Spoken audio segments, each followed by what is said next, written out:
Muito boa tarde, bem-vindo à revista da semana, a edição do dia 8 de dezembro, mais uma emissão num feriado. Aqui vamos tratar das notícias que marcaram a atualidade dos últimos dias. Connosco estão José Faustino e Silveira Cunha, como é habitual. Bem-vindos, boa tarde mais uma vez. Começamos com o caso das gêmeas. Marcelo Rebelo de Sousa falou sobre este tema, confirmou que o filho o contactou por e-mail.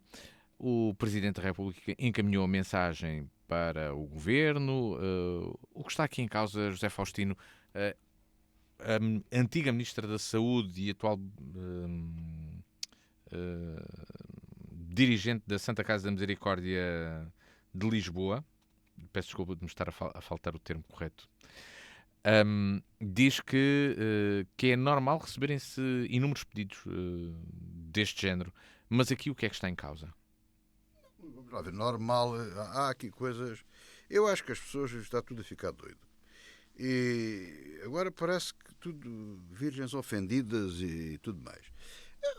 Pedidos sempre houve, as chamadas cunhas, o jeito, essas coisas todas, mas tem tudo um mito e uma norma e um princípio e tudo mais.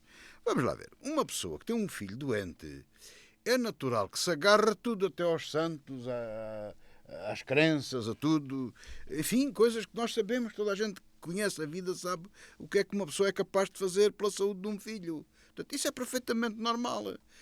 Toda a gente sabe que o Primeiro-Ministro, os Ministros e o Presidente da República e tudo o que é gente, os Presidentes de Câmara, recebem inúmeras pessoas. Até há aqui as câmaras têm atendimento público em determinado dia, a determinadas horas, para ouvir as pessoas. Os vereadores, há cartas a pedir isto, a pedir aquilo. E eu penso que a pessoa a quem é feito o pedido, se entender que está dentro das suas competências, tenta que a coisa avance, que se trate de um problema qualquer, não é? Porque se uma pessoa chegar ao pé do Presidente da Câmara, o Sr. Presidente, olha, caiu uma casa, estou aqui com um problema, o senhor não me arranjei uma casa durante um ano ou dois e tal, a Câmara não tem. Parece-me que isto é normal, vai-se ver aos serviços, não é preciso fazer concurso nenhum, nem coisa nenhuma. Na minha maneira de ver, acho que isto que é assim. Agora, o problema é que não é assim, normalmente não é assim. Portanto, quer-se fazer tudo monetizado e depois é um problema dos diabos. No caso concreto das gêmeas, o problema complica-se porquê? Mas a história a mim parece-me clara, não vale a pena perdermos muito mais tempo.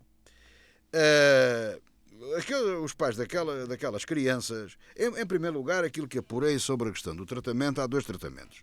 Há este tratamento que é uma toma única e há um que todos os anos tem que se tomar uma injeção, que também é cara, é a volta de 100 e tal mil euros, uma coisa do género. Ou seja, ao longo da vida, como tem que levar sempre ao longo da vida, fica mais barata esta toma única do que as outras, que não cura nada. Isto bloqueia a doença na altura em que leva, fica como está na altura em que toma. De grosso modo, eu não sou especialista, estou à vontade. Portanto, é aconselhável, parece-me a mim, não fosse o problema do custo, dar, é mais barato economicamente, é melhor clinicamente, parece que não há dúvida nenhuma que a injeção de dose única que é melhor. Custa 2 milhões de euros, esse é que é o ponto. E também estranho que grande parte das pessoas, ou pelo menos aquilo que transparece na comunicação social, é que sejam pessoas dos Palopes, não sejam pessoas naturais de cá. Só estamos a pensar em pagar as prestações, as injeções aos outros todos os anos. Agora, o problema que aqui se coloca é evidente que houve aqui aquilo a que se costuma chamar na gíria a cunha, o pedido, portanto houve uma carta com interferência ou não do filho do Presidente da República para a Presidência da República. Eu estou convencido, e vale o que vale, portanto alegadamente, penso que é assim, não tenho a certeza absoluta. Dá-me ideia que houve um interesse, a presença, acho que não vou fugir muito à questão, dizendo que formalmente houve uma carta a pedir ao Presidente da República. A Casa Civil do Presidente da República verificou o que é que se passava, agarrou naquilo com os anexos, relatórios, etc., mandou para o respectivo Ministério. O Ministério, através do Ministro ou da Secretaria de Estado, mandou para o respectivo hospital ou área de saúde, não sei qual é o caminho. E depois a coisa fez só, não se fez. Claro que, paralelamente a isto, houve assessores, houve pessoas que se interessaram pelo problema e foram fazendo um telefonema, foram pressionando, vejam lá se resolver o problema das miúdas e tal, vejam lá como é que isso pode resolver e tudo mais. Que parece que o problema delas adquirirem a nacionalidade portuguesa rapidamente, também parece que é portuguesa, tem a nacionalidade portuguesa, parece que é relativamente rápido, portanto isso não é normal. A anormalidade está, de facto, na rapidez com que tudo correu. E agora veio-se a saber que já tinha tentado salvar no hospital de Dona Estefânia. Já tinha havido uma tentativa. Portanto, lá está os pais desesperados. E claro que houve aqui uma atenção especial de pessoas que têm o poder da parte da presidência, certamente, alegadamente, da parte do governo, alegadamente, da parte de alguns serviços de saúde, alegadamente, que se interessaram e as miúdas acabaram por receber a vacina. Depois também exageraram, compraram cadeiras de rodas, depois eles vêm buscar as cadeiras de rodas. Mas sim, enfim, são as peripécias próprias do problema. A questão que aqui se coloca é esta, e eu já aqui da outra vez tinha dito isto. Portugal, de uma vez por todas, tem que definir como é que é esta questão das doenças raras e dos tratamentos caros. E como é que isto se processa e como isto tem que ser regulamentado e tem que ser tratado.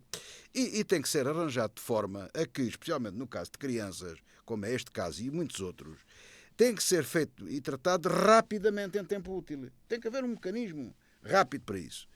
E isso é que tem que ser feito, não é? Sem haver necessidade de... Bem, agora, ficará sempre no ar o problema dos palopes e o problema dos brasileiros e depois têm dinheiro, se não têm dinheiro. Bom, isso aí é como digo, uma regulamentação bem feita resolverá o problema. Agora, não é normal desde 2019 até hoje... Porque não é normal, isto não é normal. Desde 2019 até agora, este medicamento concretamente já foi aplicado a 33 crianças aqui em Portugal. Desde 2019 foi a primeira vez que aconteceu, aliás, até num processo também de grande pressão popular para que este medicamento fosse aprovado rapidamente em Portugal, e é um medicamento que ainda não está aprovado em muitos países do mundo. Silvério Cunha, neste caso, o que é que está aqui em causa? Quando tanto se fala do caso das gêmeas... Está aprovado, mas aqui é autorizado pontualmente.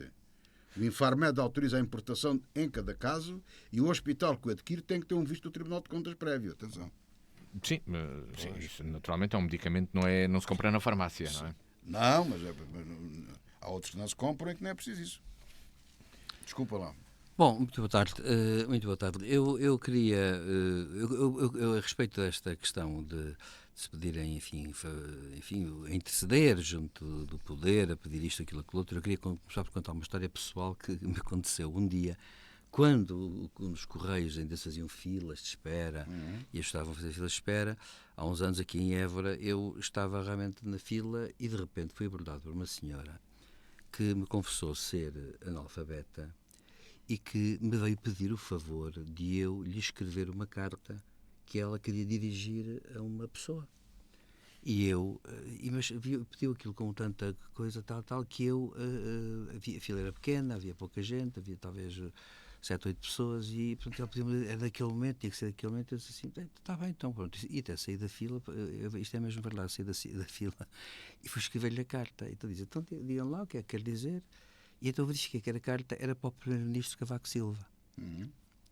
E então ela vinha expor um problema que era um problema puramente pessoal, até sem grande importância, digamos, não teria grande importância, mas há pessoas sempre que pensam que escrevendo ao Presidente da República, ao Primeiro-Ministro, ao Ministro, têm sempre uma solução qualquer para os seus problemas. Sentem-nos de forma subjetiva e recorrem diretamente, digamos assim, digamos, em vez de percorrer a escadinha toda da hierarquia administrativa, digamos assim. Portanto, isso acontece. E eu estou convencido que o Presidente da República, como o Primeiro-Ministro e Ministros, devem receber toneladas de cartas dessas, todos os dias devem haver cartas dessas. Todos os dias. É inevitável. Sim, é um gabinete que responde e tudo isso. Portanto, há uma tramitação procedimental, como se diz, não se dizer, é uma tramitação procedimental respeitando essas coisas todas. E isso está definido até aí, portanto, não quero que haja um problema muito grave a esse nível. Portanto, isto é só para dizer que, no fundo, os pedidos que fazem são normais. O que é que aqui há de, digamos, notícias e perplexidades? Uma questão que é interessante, que eu ouvi na comunicação social, num telejornal, e que foi afirmado oficialmente, e que tem, enfim, vale o que vale, mas nesse sentido é possível que seja assim, foi desmentido já que o preço tenha sido 4 milhões, 2 milhões cada vez. Foi muito mais baixo. Só que não se pode revelar o preço porque a empresa farmacêutica em causa impôs contratualmente a condição de não revelar o preço. Portanto, o preço terá sido mais baixo. Digamos, potencialmente o preço será 2 milhões cada dose, mas na verdade terá sido mais baixo. Mas não se pode dizer quanto foi. Agora, a grande questão para mim que se coloca, portanto, isto não tem para mim nada de particular. onde é que se põe o problema aqui? O problema aqui é saber, primeiro, se na verdade se é verdade que algo que também circulou na comunicação social, e eu vendo-a também pelo mesmo preço, não faço a menor ideia, diz-se que haveria 11 pessoas na fila de espera, crianças, antes deste caso. E a questão é saber se essas crianças, portanto, o que é que aconteceu. Pronto. Há uma tramitação procedimental, tem que haver uma prescrição médica e, portanto, é evidente e óbvio, tem que haver um papel qualquer que explique tudo. O que eu acho estranho no meio disto tudo são duas coisas só. Primeiro, é saber se o princípio da igualdade foi respeitado, se há 11 pessoas à frente, há 11 pessoas à frente. Se, no entanto, um médico pode dizer assim, sim, mas há um estado que é mais grave nos casos, outro menos grave. Quer dizer, eu posso admitir a latitude da autonomia técnica toda dos médicos. Isso pode ser um problema do médico. Sim, mas quer dizer... Alguém pôs à frente... Sim, embora, atenção, em última análise o médico é que prescreve, e, portanto, tem essa responsabilidade e, portanto, acontece que... Não, mas não sabe quem é que sabe filas. Sim, mas acontece que, em última instância, haverá sempre um médico que prescreve. Agora, a questão para mim que é esta. Há um princípio que é este, apurar isto. Agora, o que é que verdadeiramente eu acho que é aqui esquisito? Há duas coisas esquisitas. Uma, eu diria que essa, francamente esquisita, é o seguinte. Tem que dar a impressão que os papéis todos da tramitação procedimental desapareceram. Os papéis ou as informações? Em Santa Maria, pelo menos, desmaterializadas ou em papel, desapareceu tudo. O que é injustificável. Isso, sinceramente, é injustificável. Seja como for, dê para onde der. Portanto, isso tem que aparecer. Independentemente agora de dizer, eu até posso achar muito bem aquilo que foi feito, mas quer dizer, tem que haver um papel qualquer que mostre como é que foi. O percurso, a tal tramitação procedimental, aqui parece que houve uma ruptura e há um hiato inexplicável.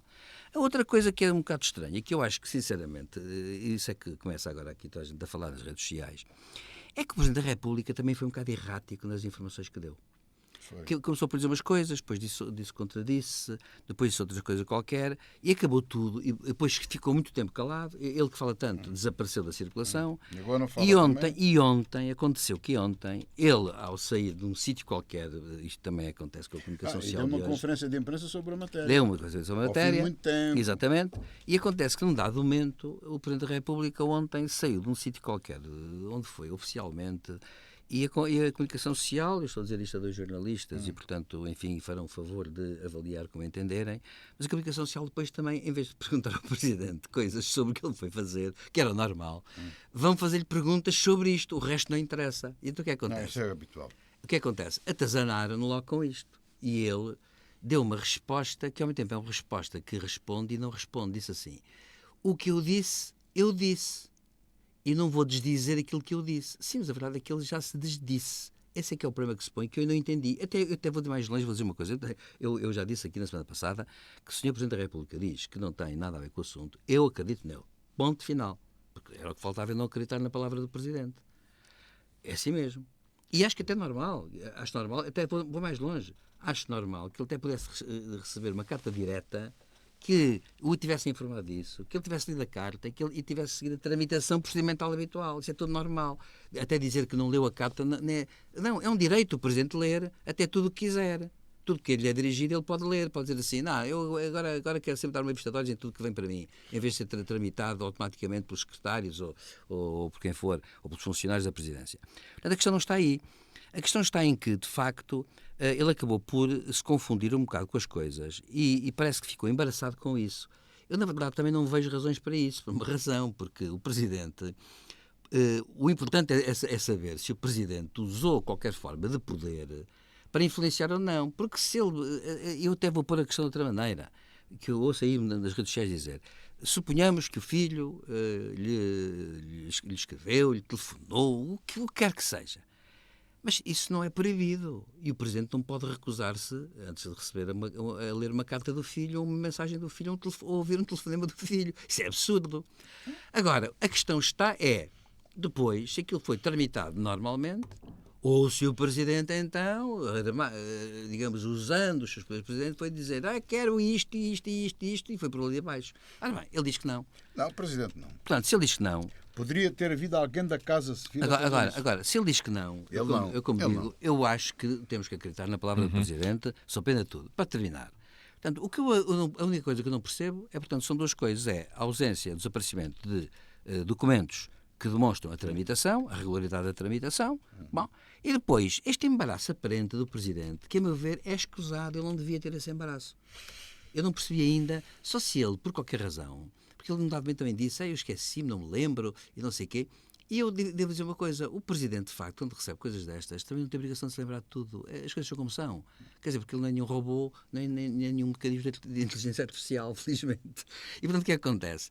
É que eu não percebi, foi a atitude dele depois. E isso é que está levantado, muita nevoeira e muita poeira nas redes sociais e nos jornais, por razões, e até abrem telejornais com isto, que eu acho que é uma coisa absurda, porque há coisas muito mais importantes no mundo para tratar e no país. E acontece que abrem com isso e eu não percebo porquê, porque na verdade não se percebe, digamos, eu acho que ele, e para terminar, deixa eu dizer isto, há aqui um fenómeno de percepções. Acho que a comunicação social percebeu que houve ali uma contradição qualquer no Presidente, que pode ser normal, ou não interessa, mas pegou naquilo com uma espécie de pegámos-lhe aquilo do calcanhar. E a partir daqui não o largam. E estão sempre do calcanhar. Ele ontem resolveu, já tentou pôr uma pedra no assunto com uma conferência de imprensa, que também acho mal, dar uma opinião por causa disso. 10 dias depois. 10 dias depois. E depois disse assim ontem, o que eu disse. Acabou. Eu não vou desdizer, claro. É evidente. E, portanto, eu penso que neste caso, muito francamente, a questão é assim. Acho que as crianças são portuguesas, porque são portuguesas de facto, para salvar a vida delas acho muito bem. Agora a questão que se coloca é, para mim, é somente isto.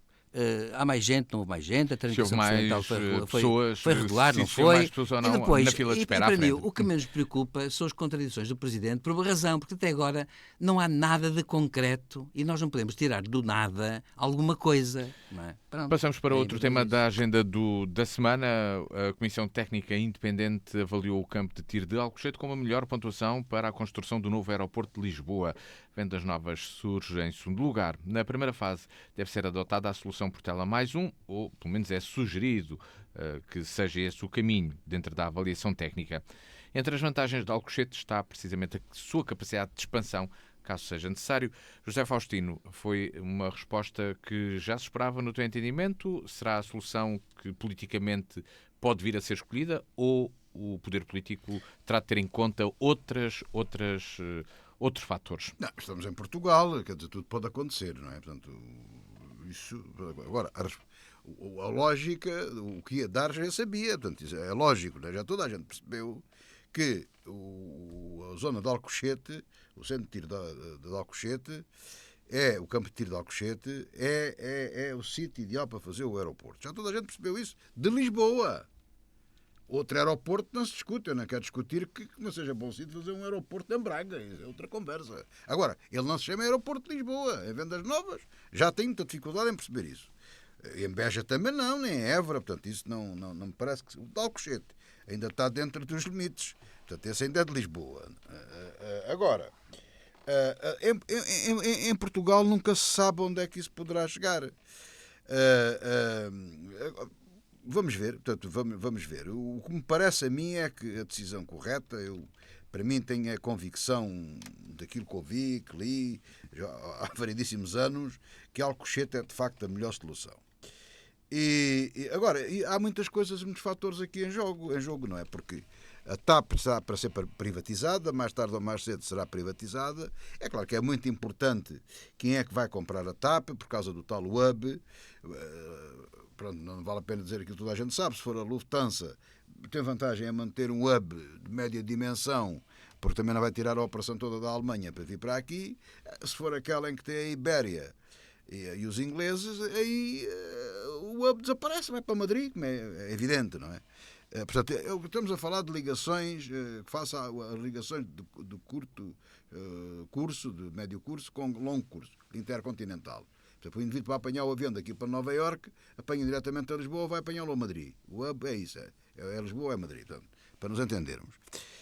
Depois há outra situação, quer dizer, para todos os efeitos, bom ou mau negócio, foi um negócio de circunstância, Portugal precisava de dinheiro, foi um bom negócio para o Estado e para a Câmara de Lisboa, pagou as dívidas que tinha com o dinheiro, com o terreno da Portela. Aqui, para todos os efeitos, está concessionado durante 40 anos, não é? Já passaram alguns, mas ainda faltam muitos. E a área de concessão abrange Alcochete e tem que se entrar em negociação com o concessionário, que é a Vichy francesa, que é a dona da ANA, tem que se entrar em negociações com isso. Até porque o desejável é que o novo aeroporto de Lisboa, em Alcochete ou no outro lado qualquer, seja feito por dinheiro de privados. Para finalizar, há uma coisa que se costuma aí dizer que não é totalmente verdade. É hábito e costume em Portugal, mas não é necessário que seja assim. Nos Estados Unidos não é assim. Diz que as infraestruturas, portanto, as infraestruturas envolventes, os acessos ao aeroporto, etc., têm que ser custeadas pelo Estado. Não têm. O operador, a pessoa que quer fazer, por exemplo, o indivíduo nos Estados Unidos instala um supermercado, tem que lhe fazer os acessos. Há uma empresa, que eu não vou dizer o nome, aqui em Évora, que para se instalar teve que fazer a modificação da estrada e essas obras pagou-as à Câmara. Portanto, não tem necessariamente de ser dinheiro público. E eu acho que mal que seja dinheiro público, não é? Acho que o aeroporto, ou então se é dinheiro público, é depois concessionado e o dinheiro tem que reverter para o Estado. Mas eu acho que a iniciativa deve ser privada e o mais privado possível. Agora, não me parece que Alcochete de facto tenha alternativa. Não discuto a qualidade de vendas novas, não discuto a qualidade de Santarém, mas não são seguramente o aeroporto de Lisboa. Nós pessoalmente, já agora, declaração de interesses, já estou velhote, já não devo lá chegar, não sei, vamos ver, mas dava mais jeito se fossem vendas novas, é o melhor sítio. Silveira Cunha. Novas ou Beja, Silveira Cunha, Beja também é lindo. este processo, pronto, teve então uma resposta. Ainda não está concluído porque há um processo de consulta pública ainda não há resposta, e depois existirá uma decisão mas eu assisti política. ontem a um grande debate na televisão em que, com grande fúria, se contestava a coisa de Alcochete. E até, inclusive, se meteu agora o PSD, porque o PSD, que também falou de Alcochete, agora também diz que pode não ser. E agora, é verdade, vai fazer uma comissão, não é? Interna de trabalho. E apareceu a representar a ANA, um dirigente importante do PSD, o doutor não sei que Arnaud, não é? Sim. Que apareceu a contestar isso tudo. E ontem houve um grande debate acalorado numa estação de televisão entre uma pessoa da comissão técnica, que defendeu Alcochete e explicou até porquê. E acontece que, aparentemente, haveria, do outro lado da empresa da ANA, haveria uma contestação muito forte de Alcochete, que eu também não esqueci de perceber porquê, nesse sentido. Não, mas porque... eu digo-lhe, professor, isso não é preciso saber muito. A ANA está a ganhar muito dinheiro, fez um excelente negócio e agora vai fazer um investimento de pelo menos de 8 mil milhões de euros. Claro. Para começar. Agora, a questão que se coloca é esta. Portanto, Vai investir para ganhar o quê? Claro. Agora, a questão que se coloca é esta. Portanto, mas não sei. Agora, se Alcochete aliás, há um senhor engenheiro, que foi o Senado dos Engenheiros, e uma pessoa muito considerada, que há mais de 5 anos, ou 6 ou 7, defende Alcochete. Claro. E é uma pessoa que é uma autoridade no assunto. E, portanto, a questão é esta. Já chega desta telenovela, que realmente já cheira mal. Aliás, o já estava a dizer no nosso tempo não, se passarem mais 50 anos, eu espero continuar aqui, vivo em holograma, a saber notícias do finalmente da decisão última sobre o aeroporto de Lisboa. Porque, na verdade, é uma coisa que chega... Eu acho que ainda apanho primeiro o comboio para Barcelona, o TGV, do que o aeroporto. Isto está-se a tornar uma coisa absurda ao mesmo tempo. Isto é uma coisa que Portugal, nesse aspecto, mas sabe qual é o pior disto tudo? É que o aeroporto da Portela é extremamente perigoso para quem mora e quem habita em Lisboa. Sim, claro, é verdade. E acontece, portanto, em suma, eu acho que é a altura da Comissão Técnica ter a palavra última e ir-se para a frente, seja como for, dê para onde der, dado que, inclusive, há técnicos importantes e sabedores que dizem isto. E, nestes casos, não é uma questão, a escolha política deve subordinar-se a questões técnicas. Porquê? Porque, no fundo, é daqueles casos em que se fala nos comitês sábios, ou seja, há pessoas que, pela sua preparação, sabem efetivamente o que é melhor. Ponto final, parágrafo e acabou.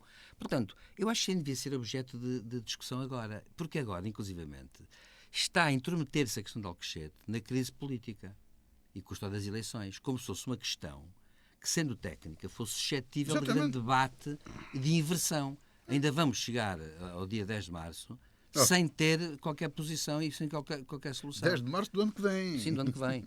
Acontece que não pode ser. Eu acho que isto é sintoma de subdesenvolvimento político em Portugal. Pronto. Ora, sobre a política, hoje realizou-se ontem realizou-se o último Conselho de Ministros deste governo. Um mês após a eclosão da crise política, Marcelo prepara-se para oficializar a admissão do governo. Aconteceu ontem, dia 7 de dezembro. José Faustino.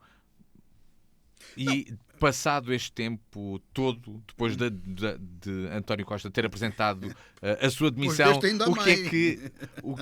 será que ainda as pessoas ainda se lembram dos motivos que levaram à demissão do Primeiro-Ministro e estas decisões? Não, isso eu não sei. Isso é capaz de não se ter esquecido, porque, como disse o professor, e muito bem, nós abrimos a televisão, é o caso das gêmeas, é o caso disto, é o caso daquele outro, não sei o quê. Aquilo parece como é que se diz, uma brigada dos costumes, não é? É um carrossel.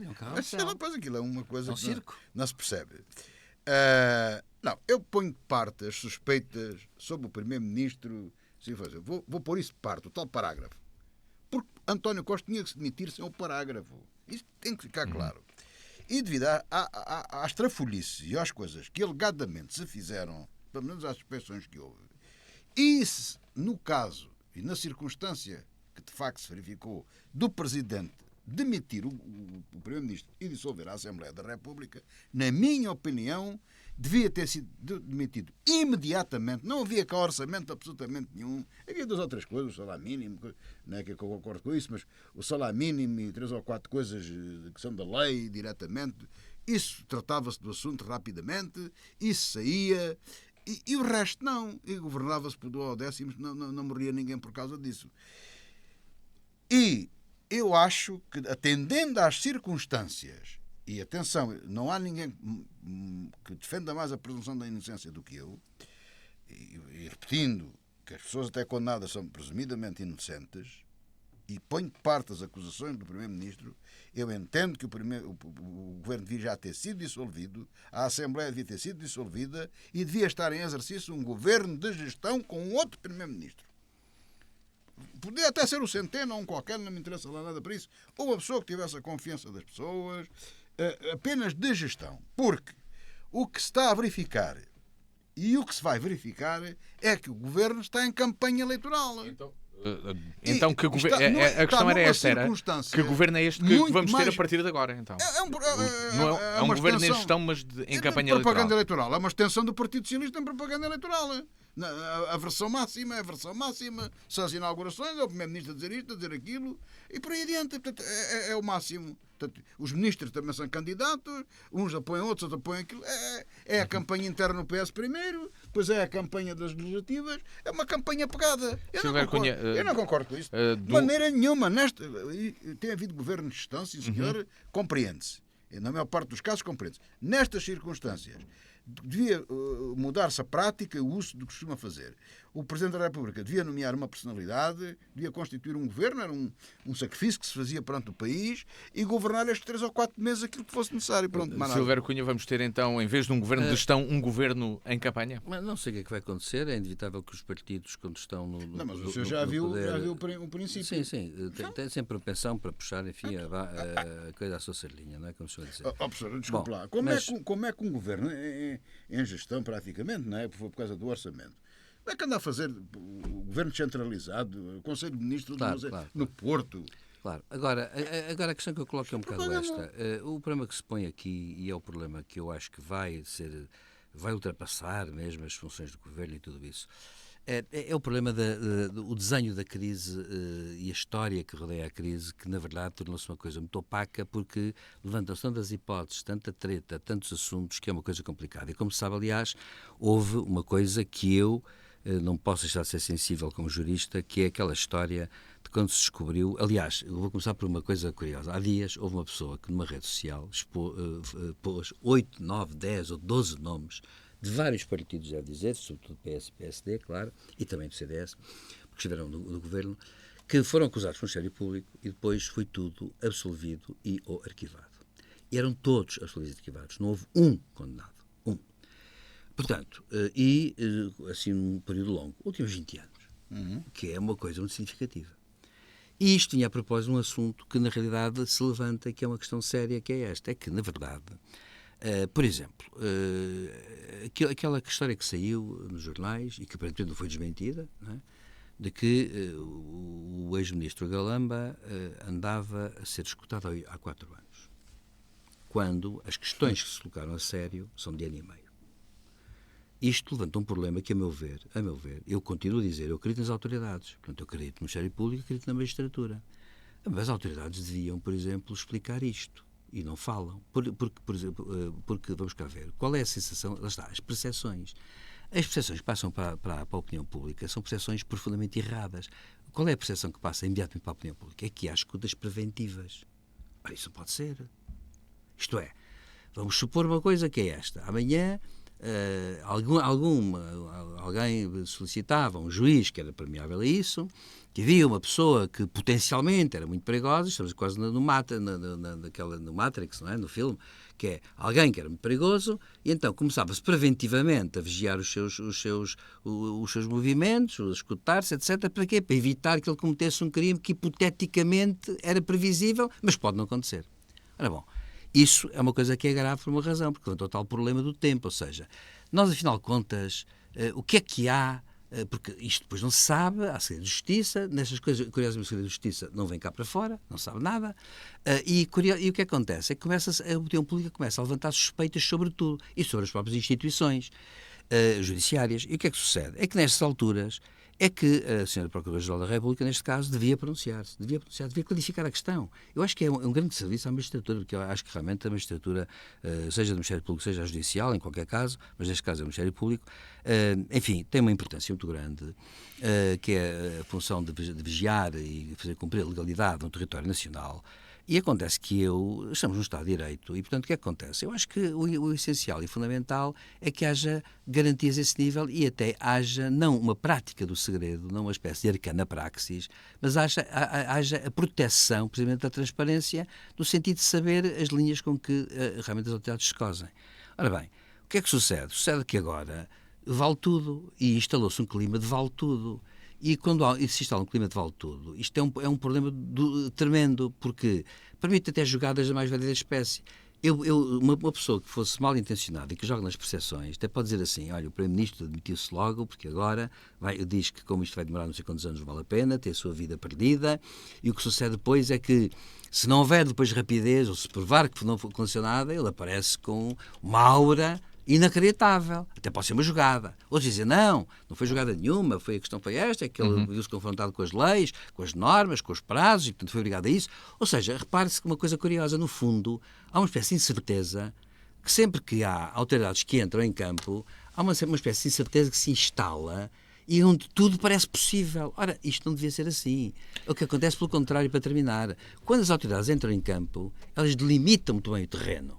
E sabe-se qual é o terreno em que estão a trabalhar. Ora bom, o que eu acho que neste caso aqui, para já, é que isto misturou-se, o João Faustino falou agora aqui na forma como realmente há aquela questão que eu já queria chamar a atenção para isso, que há uma questão que eu acho interessante. O professor Poés Maduro há tempos pôs e refiro a este aspecto, que é um aspecto que vale a pena refletir. Ele, de facto, é uma pessoa muito, muito, muito especializada, é uma pessoa que eu respeito muito até cientificamente e intelectualmente. Discordo, concordo com ele, e em algumas coisas concordo, noutras discordo, mas acontece que o professor Miguel Poés Maduro levantou uma questão muito curiosa e fez um statement público, dizendo assim: eu não acredito que haja responsabilidade criminal sobre nenhum das pessoas que neste momento o Ministério Público está a investigar. Não acredito, diz ele, não acredito. Não acredito que haja nada a nível penal. Corrupção a esse nível, não há. E, se houvesse, seria dificílima de provar. Portanto, arriscamos-nos a uma coisa, que é que não se prove nada. E ele diz isto, Miguel Poés Maduro. E depois acrescentou: há um outro conceito, que é o conceito de corrupção política, mas isto está fora da lei.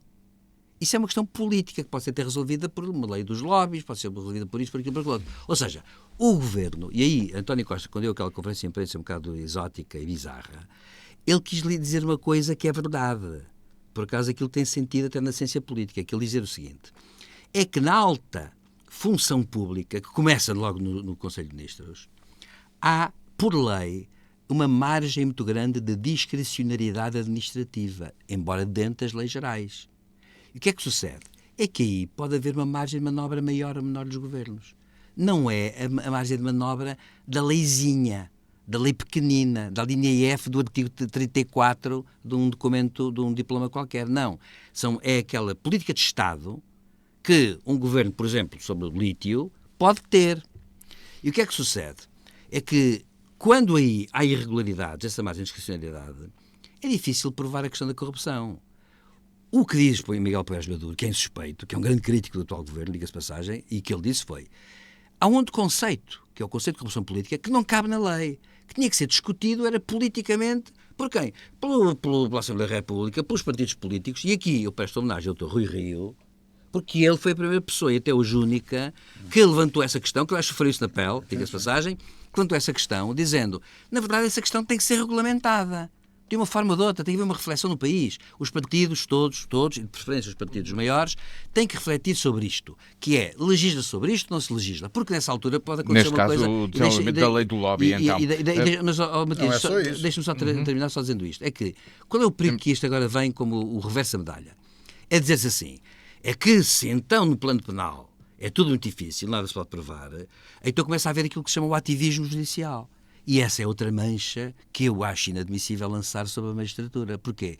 Porque o pior que pode acontecer a um país é vir dizer-se que o terceiro pilar da soberania, que são os tribunais, e incluindo aqui o Ministério Público, é um pilar que, afinal de contas, parece que joga num campo qualquer diferente do que é a democracia representativa. Ora, isso é que levanta problemas, a meu ver, que neste momento não estão a ser bem resolvidos.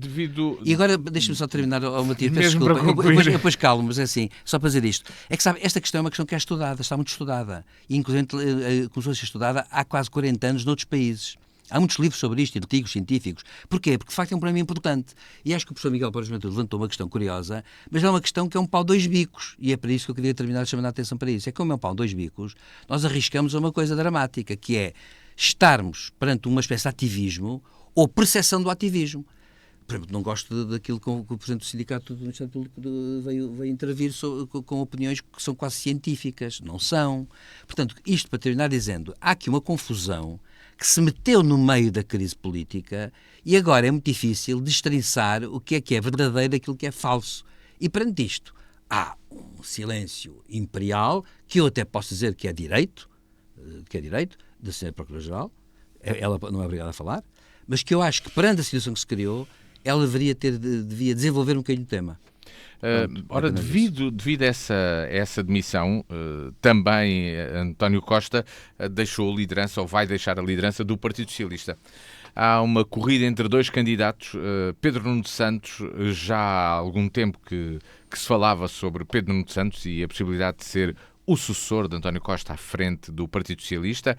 Mas antes de Pedro Nuno Santos apresentar a sua candidatura, apresentou José Luís Carneiro. Falámos sobre isso aqui no programa. E ainda um outro terceiro. Mas neste caso, sobre estes dois candidatos, e estamos a uma semana das eleições para secretário-geral do Partido Socialista, José Faustino, de início davam-se favas contadas a Pedro Nuno Santos. Será que hoje ainda é isso que se diz na corrida à liderança do Partido Socialista? Como é que analisas a campanha que tem corrido até agora? Eu não sei, porque, vamos lá ver, o problema, não sei, o problema quantitativo, estamos a falar dos votos, quem ganha. Não sei, não sou capaz de fazer um prognóstico sobre isso por uma razão simples. Primeiro, não conheço em pormenor os eleitores do PS. Os eleitores do PS andarão à volta de 50 a 60 mil, não é? Não são os 6 ou 7 ou 8 milhões de eleitores portugueses. Porque uma coisa é aqueles que os militantes do Partido Socialista, as pessoas do Partido Socialista, qual é o líder que gostam mais, e outra coisa é qual o líder ou o putativo candidato a primeiro-ministro que os portugueses gostam mais. São coisas diferentes. A importância disto, sobre as eleições legislativas, teremos ainda tempo para falar. Mas em relação ao Partido Socialista, isto é muito importante e é crucial neste momento o resultado destas eleições. Porquê? Porque aquilo que se verifica cada vez mais, salvo uma outra exceção, que já temos falado sobre ela e não vou perder tempo a falar sobre isso. O antigo Partido Socialista, o Partido Socialista da linha social-democrata, o Partido Socialista que nós nos lembramos de Mário Soares, de Jorge Sampaio, o velho Partido Socialista, esse partido, que é um partido social-democrata, um partido da democracia, republicano, né? Esse é representado por José Luís Carneiro. Não haja qualquer tipo de dúvidas. Isso é uma questão que não há aí hoje dúvidas nenhumas. Por mais que eles digam, que um ou outro diga, os candidatos e os seus apoiantes. Ora, isto tem importância porque se José Luís Carneiro ganhar, o que é que nós temos? Temos o Partido Socialista, na minha opinião, novamente recentrado ao centro. Porque o Partido Socialista neste momento está à esquerda. Neste momento, para mim, o Partido Socialista não é muito diferente do Partido Comunista ou do Bloco de Esquerda. Não é o partido no seu conjunto. Não estou a ofender ninguém. Há muitas pessoas que continuam iguais e continuam a ser iguais. Não é isso que estou a dizer. É a ação do Partido Socialista, enquanto partido e enquanto governo. Portanto, não faz grande diferença. Eu sei que o Partido Comunista nem pode ouvir eu dizer estas coisas, eu e os que dizem coisas destas blasfémias, mas é aquilo que penso. Peço desculpa e compreendam isso, mas para mim não há grande diferença. A diferença que há é esta. O Partido Socialista é menos sério que o Partido Comunista, porque o Partido Comunista diz ao que vem. Diz que é um partido comunista. E o outro diz que é um partido socialista. Portanto, bom, o ponto é este. Ora bem, há uma série de milhares de pessoas dentro do Partido Socialista, suponho eu, que querem reposicionar o Partido Socialista assim, não. Nós não somos iguais nem nos queremos confundir com o Partido Comunista. Respeitamos o Partido Comunista, mas somos diferentes do Partido Comunista. Nós somos do centro-esquerda e o Partido Socialista tem que ser do centro-esquerda. Ora bem, do outro lado, temos Pedro Nuno Santos, que pode não ser deliberadamente, não tem cartão naturalmente, mas é ideologicamente muito à esquerda. Portanto, eu acho que ele está... Como é que ele se chama? Raimundo Cabral, não é? Como é que se chama o líder do PC? Paulo Raimundo. O Paulo Raimundo. O secretário-geral do Partido Comunista, Paulo Raimundo, acho que está mais à direita do que Pedro Nuno Santos. Sinceramente. Lá está o Partido Comunista outra vez, devem estar a dar desculpa lá, mas é aquilo que eu penso. Pedro Nuno Santos é muito mais à esquerda, mas muito mais. Porque o que é que diz o líder do Partido Comunista? Centraliza a sua conversa essencialmente nos direitos das pessoas, na defesa dos trabalhadores, naquilo que sempre disse, que a gente até chama de K7. Mas na realidade o foco deles é ali que têm que estar. Pedro Nuno Santos, não, vai muito mais longe. Claro, o Partido Comunista também é a favor da nacionalização da TAP, não se deve privatizar. Quanto mais Estado, melhor. Claro, mas não é para eles não é o problema essencial. Mas para Pedro Nuno Santos é. Ou seja, o Partido Socialista, dirigido por Pedro Nuno Santos, é um partido que continua posicionado à esquerda. E por isso, e para dar a passagem que não vou fazer lá agora, para o futuro, é que se Pedro Nuno Santos ganhar a liderança do Partido Socialista é ótimo para Montenegro, porque tem muito mais possibilidades de ganhar, porque a maior parte há muitos votantes indecisos ao centro, portanto, aí tem esse benefício. Se José Luís Carneiro ganhar, então o problema é complicado, é um obstáculo muito grande. Eu aí jogaria com dupla, ou um ou outro, não sei dizer, mas ainda é cedo. Portanto, é importante para reposicionar o Partido Socialista. Porque senão, imaginemos que Pedro Nuno Santos fica à frente do Partido Socialista. O Partido Socialista reafirma-se como partido de esquerda, como o partido da geringonça. E então, se o Partido Social Democrata, o PSD, ganhar, não com maioria absoluta, formando governo com o apoio da Iniciativa Liberal e do CDS, e personalidades e isso tudo, o que é que teríamos? Um centro liderado pelo PSD, com uma esquerda liderada pelo PS e uma direita liderada pelo Chega. Era o futuro. Portanto, e há gente no Partido Socialista que quer dizer um não muito grande a isto. Portanto, eu não me surpreendo nem me admiro que haja muito socialista em bom exame e boa consciência e de coração que vote no seu partido de sempre e quer reposicionar o seu partido, e não me surpreende se ao contrário do que muita gente prevê, ou que se faz também crer, que José Luís Carneiro ganha as eleições no Partido Socialista. Silvério Cunha, uma análise a esta corrida. Eu sinteticamente reafirmo aquilo que disse a semana passada. Eu penso que na prática o que vai acontecer é que ambos os candidatos, um pode ser por convicção, o outro só pode ser por estratégia, vão remodelar e maquilhar-se de forma diferente. E vão remodelar-se para realmente vão recentrar-se. O Pedro Santos Mendes vai recentrar. Porquê? Porque ele sabe perfeitamente uma coisa, sabe perfeitamente que é também no centro que se ganha a grande parte dos votos. Na sua qualidade de politólogo, diga-me lá, acha que perante o eleitorado é possível um Partido Socialista liderado por Pedro Nuno Santos apresentar-se como um partido de centro? Depende do que ele conseguir fazer. Depende. E depende dos apoios que tiver e depende daqueles que ele indicar como futuros, por exemplo, ministros, no caso de ganhar. depende muito disso, sabe? É que eu acho que hoje em dia as lideranças carismáticas, para mim, funcionam mal, a prazo, por uma razão, porque as lideranças carismáticas têm que ter um fundo histórico muito grande. Cunhal teve, Mário Soares teve, Sá Carneiro teve. Mas, repare, tirando isto, não houve. Depois, Cavaco Silva teve alguma liderança carismática, mas com um grande inconveniente, é que disse que não era político. Passou a vida a dizer que não era político, portanto, é claro, isso é mau para um líder carismático. E a verdade é esta, é que temos, portanto, eu diria que estes três são talvez os grandes líderes carismáticos, digamos assim, do pós-25 de Abril. O que é que sucede? É que, atualmente, as lideranças carismáticas, a prazo, dependem muito de equipes, de staffs, etc. Eu acho que Pedro Nuno Santos vai aparecer, eu faço uma previsão que é esta, vai aparecer como um social-democrata. É o que ele vai dizer.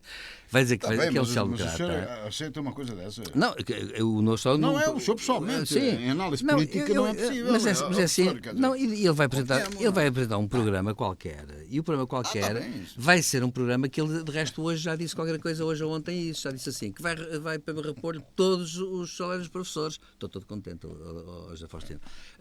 Vai repor e vai tratar dos enfermeiros, vai tratar dos médicos, vai tratar de tudo. E a partir de agora está tudo bem. E depois tem o Álvaro Beleza a apoiá-lo na questão dos médicos. Portanto, o que acontece? Que é da ala direita do Partido Socialista. O que acontece? É que isto vai basear-se numa campanha onde vai contar muito marketing político, a imagem, e já se verificou uma coisa, Pedro Nuno Santos já mudou a imagem. Já não é bem a mesma imagem que nós tínhamos dele. E está a mudar cada vez mais. E quando se entrar em campanha eleitoral a sério, ele vai mudar completamente a imagem. E José Luís Carneiro também tem que mudar a imagem, porque senão também não dá.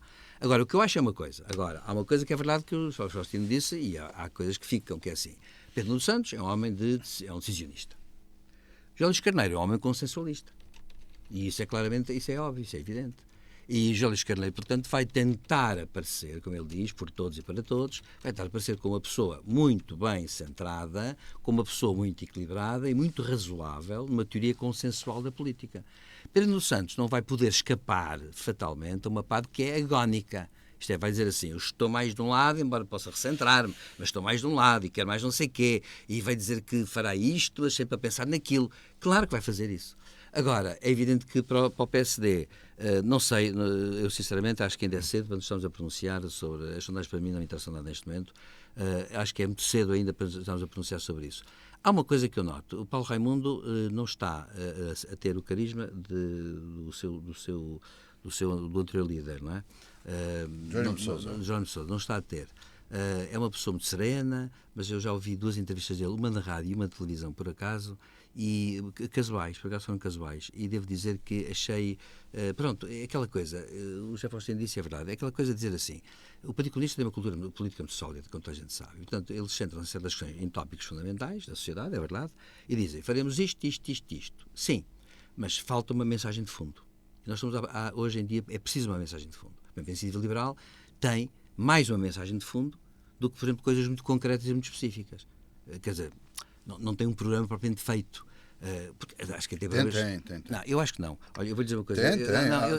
Eu sei que é enorme, dizem que é enorme, mas dizem que é muito contraditório também. Agora a questão que se coloca é assim: para mim, quem tem programas completos é o PSD e o PS. O PCP tem por uma razão ideológica. Isto é, nós sabemos que o PCP não precisa de ter um programa de 100 páginas porque explica em 7 muito bem aquilo que pensa. E eu acho que essa mensagem simples... O Bloco de Esquerda não tem um programa? Tem um programa, mas tem um programa menos... lá está. É mais moderno, é mais condensado. E não está construído de uma forma tão sólida. Eu digo isto que é verdade. Eu acho que o Partido Comunista tem um programa muito sólido e uma construção muito sólida para um ideológico. Isto é, as pessoas sabem exatamente o que é que as palavras de um líder comunista querem dizer. Sim. Isso sabem. Isso é inegável. E é para mim o partido, aliás, mais sólido desse nível. Agora, o que vai acontecer na prática, mas também está a faltar liderança no sentido. Paulo Raimundo faz-me lembrar um bocado, eu posso estar enganado, mas está a fazer um bocado o Carvalhas. O Carlos Carvalhas?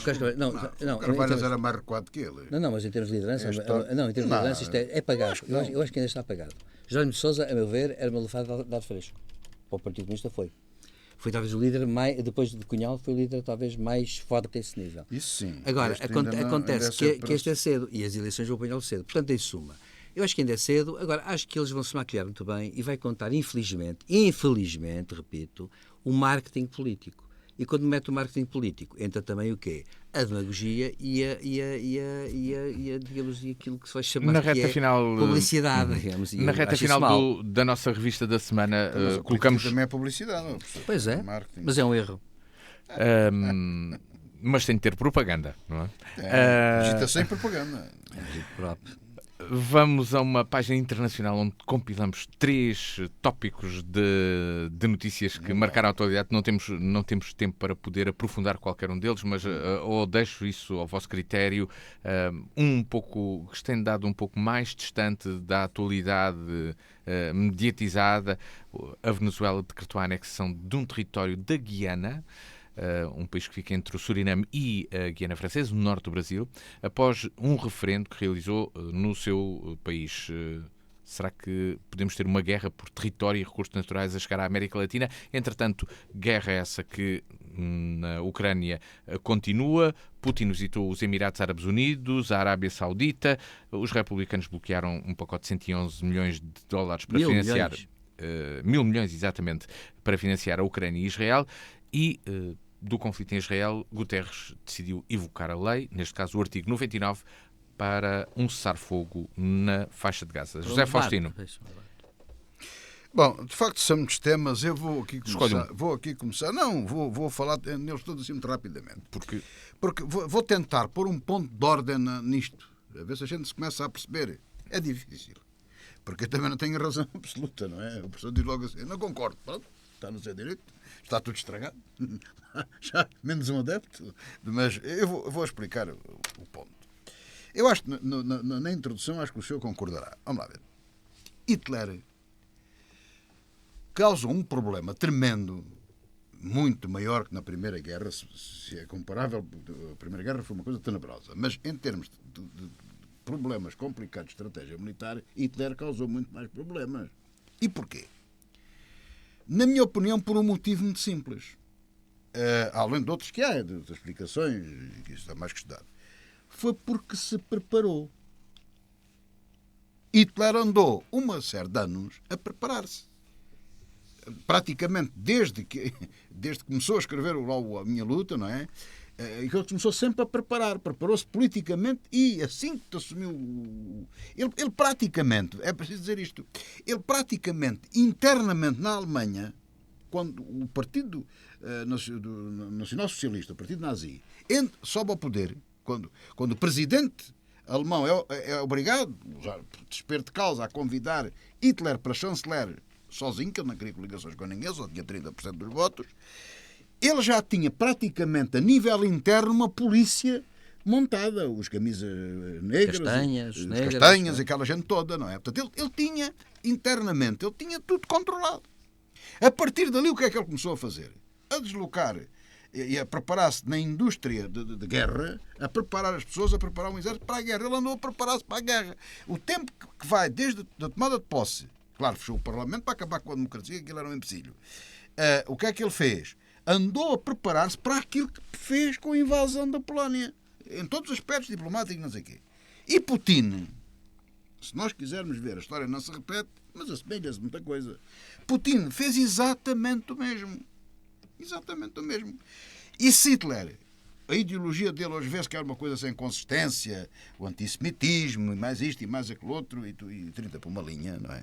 Coisas absurdas, até mesmo em termos de fundamentação ideológica. O que é certo, ele criou um sarilho dos diabos.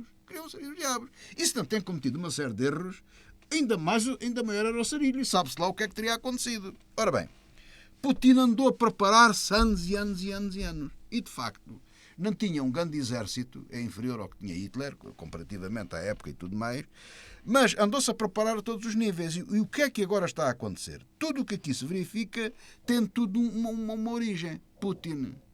Porque Putin, é claro, as coisas tendem a correr mal, como Hitler também correram mal em termos militares. A Ucrânia, mesmo sem o apoio dos Estados Unidos, pode não perder. Atenção. Há muita gente, até generais, todos contentes, mas muita atenção. Porque há gente do Ocidente que investe nisto e que estão a investir, porque eles precisavam nas fábricas de armamento ucraniano. E é preciso dizer que a Ucrânia assinou um tratado com a Rússia e com os Estados Unidos para se defender, abrindo mão do material nuclear e de bombardeiros e 30 por uma linha. Uma desonestidade histórica a todo o tamanho. Putin já tinha isto na cabecinha dele. Ainda nem foi Putin sequer. Era o Boris Yeltsin. Foi o Yeltsin. Portanto, isto é uma construção que se está a verificar a nível do mundo em que tudo está ligado. Porque agora, de repente, o maluco do Maduro lembra-se de dizer que metade da Guiana, ainda que tenha petróleo, sim, 2/3 do território da Guiana, não é? Que é dele, mas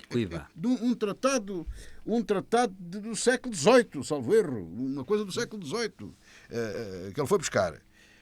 Ora bem, eu não sei se vai invadir, se não vai. É possível que vá. Portanto, temos um problema, começa na Ucrânia, temos um problema no Médio Oriente, que é com uma confusão tremenda, temos um secretário da ONU, parece uma barata tonta, desculpem-me o termo, mas eu não vejo outra forma de dizer isto. Discordo. Eu sei que o senhor discorda, porque, sei lá, professor, apelar ao Conselho de Segurança, quando um elemento como a Rússia, que causou o mal todo, tem direito de veto, é pedir o quê? É pedir à raposa para pôr ordem no galinheiro? Professor, convenhamos, quer dizer, haja tato nisto. Quer dizer, eu acho que as coisas têm que começar a ser tratadas pelos nomes. Devido ao tempo, eu não me vou alongar muito mais. Mas é preciso olhar para isto com esta perspectiva. Porque a gente não pode dizer assim. Há uma guerra da Rússia contra a Ucrânia e há uma de Israel contra a Palestina. É contra o Hamas. Mas, na realidade, os ucranianos não são o exército ucraniano. Os ucranianos sabem perfeitamente. Ali não se sabe bem. Eu até diria, é uma guerra de Israel contra Gaza, não é bem contra a Palestina, porque a Cisjordânia é uma situação ao lado. Agora, tudo isto é confuso. E o Ocidente, infelizmente, está a alinhar nesta situação, exatamente como está a alinhar, poderá alinhar, mas estamos aí para o mesmo caminho, exatamente que o Ocidente teve em relação a isso. Silveira Cunha, uma análise Churchill breve. teve um trabalhão tremendo para convencer os ingleses, e Hitler nem sequer queria invadir, nem sequer queria incomodar os ingleses, queria que eles não os chateassem, mas Churchill teve um trabalhão tremendo para convencer os ingleses e esta gente toda do perigo que era Hitler. Os americanos só entram quando são atacados no Havaí para a esquadra e para o exército japonesa. Esta é que é a realidade. Quer dizer, o pessoal tem que abrir a pestana. Silveira Cunha, uma análise breve e rápida. Telegraficamente, eu diria assim, sobre a Venezuela. Vai começar por discordo lá do... Não, vou começar pela Venezuela. A Venezuela, na verdade, é um conflito muito antigo, mas a verdade é que a Venezuela tem dois problemas, a meu ver. Claro, atenção, começo por dizer que o referendo não foi para entrar em guerra. Foi apenas para afirmar a reivindicação. A Venezuela, a verdade é esta, é que, no entanto, em finais do século XIX, 1899, até julgo que é 1899, assinou um tratado pelo qual renunciava a tudo aquilo. Claro que a Venezuela hoje diz que aquilo foi imposto, até dá para fora, e, portanto, é claro, já não vale nada. A verdade, porém, é que há uma coisa que não tem sido dita. É que o Tribunal Internacional de Justiça de Haia, a Venezuela já levou, e a Guiana já levaram isto ao Tribunal Internacional de Justiça, e o Tribunal Internacional de Justiça disse que até a questão tinha de ser discutida de novo, mas até ser discutida, mantém-se as fronteiras atuais. Portanto, a Venezuela não pode vir invocar a lei internacional atual, porque há neste momento uma decisão do Tribunal de Haia que diz isso. Portanto, a Venezuela devia estar calada, quietinha. É uma das alturas em que o Brasil, com potência regional, tem obrigações. Tem a obrigação de intervir. E deve dizer-se que o Presidente Lula fez uma coisa que eu achei importante. Vamos ver. Deslocou, para já, quando houve esta ameaça, deslocou para a fronteira com a Venezuela e a Guiana tropas brasileiras, do Exército Brasileiro e da Força Aérea Brasileira, para demonstrar que o Brasil não está contente com esta desconstrução de fronteiras.